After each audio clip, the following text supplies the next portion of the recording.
हाँ जी दोस्तों, अनप्लस लर्न पर मैं आपका दिल से स्वागत करता हूँ। अगर आप इस चैनल पे पहली दफ़ा जुड़े हो तो प्लीज़ इसको सब्सक्राइब कर लीजिए। जैसे ही हम एआई सेक्टर की बात करते हैं तो हमारे इंडियन आईटी सेक्टर की हमें याद आती है, और हमारी आईटी सेक्टर में तो अभी इन्वेस्टमेंट बहुत कम है एआई में।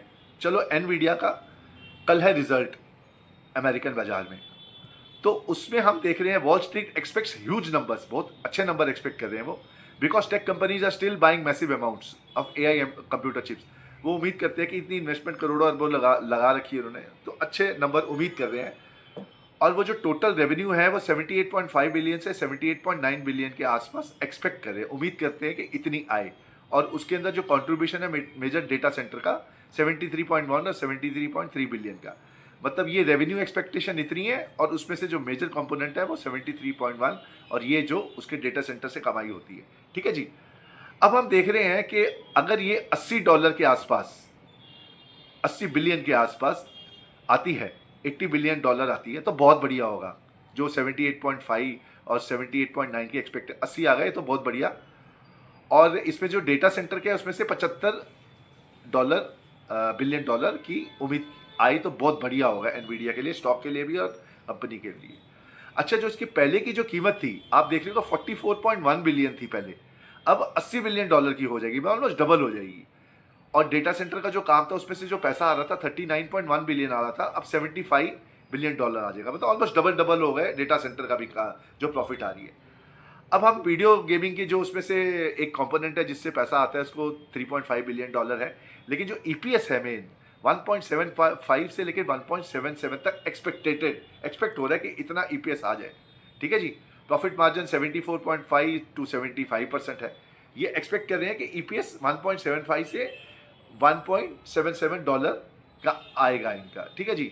अगर ये अराउंड 1.82 आ जाता है तो बहुत बढ़िया बात हो जाती है, और जो प्रॉफिट मार्जिन है वो 75.2 आ जाती है तो बहुत बढ़िया। वो जैसे $80 मिलियन हो रही थी ना, वैसे अगर ये ईपीएस भी बढ़ के आ जाए, 1.82 आ जाए, 1.75 और 1.77 के मुताबिक, तो मतलब ईपीएस भी बढ़ के आ जाए, 1.82 आ जाए, और क्या प्रॉफिट मार्जिन भी बढ़ जाए, और क्या कहते हैं $80 बिलियन जो वो जो उम्मीद है उससे बढ़िया रिजल्ट आ जाए बेसिकली। जैसे इंडियन कंपनीज में उम्मीद से बेटर आएगा तो शेयर रेट बढ़ते हैं ना, बस वही वाला हिसाब है।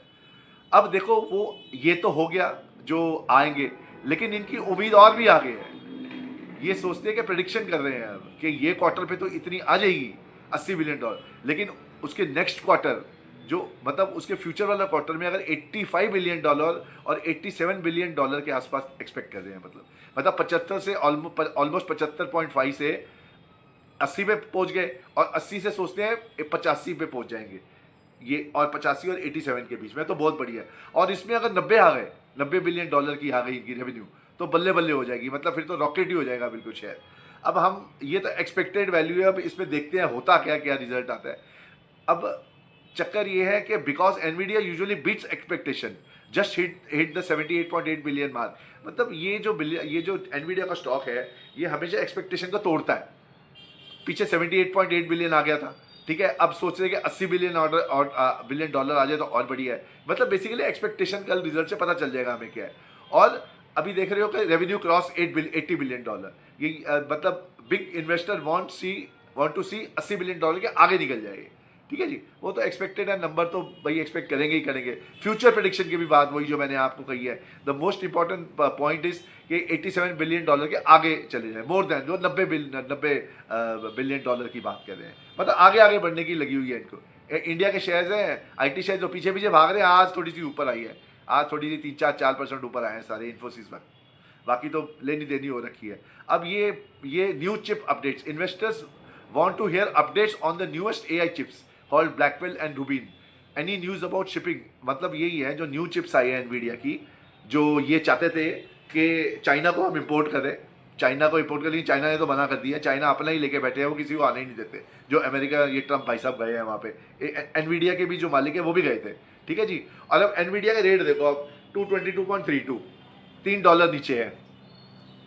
ठीक है। और अगर इसकी पास्ट ईयर पिछले साल देखो, $86 बढ़ा है, ऑलमोस्ट 64% बढ़ा है। ठीक है।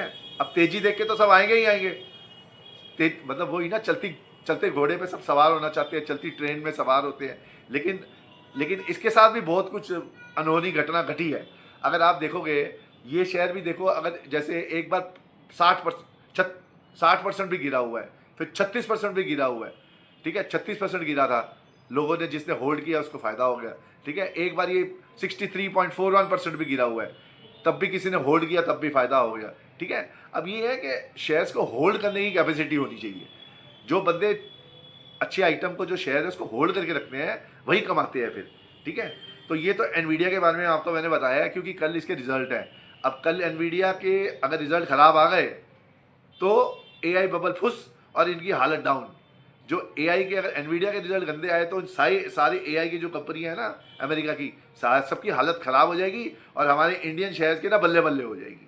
शायद इसीलिए इसी चक्कर में आज इंडियन शेयर्स बढ़े हैं कि कल इनका एनवीडिया के रिजल्ट खराब आए और इंडिया की बल्ले बल्ले हो जाए, मतलब उनका बैंड बच जाएगा और हमारी लंका मतलब हमारी नैया पार हो जाएगी। मतलब बेसिकली यही है कि मतलब उनकी एआई का वो बबल फूटे और हम जीवित हो जाएंगे।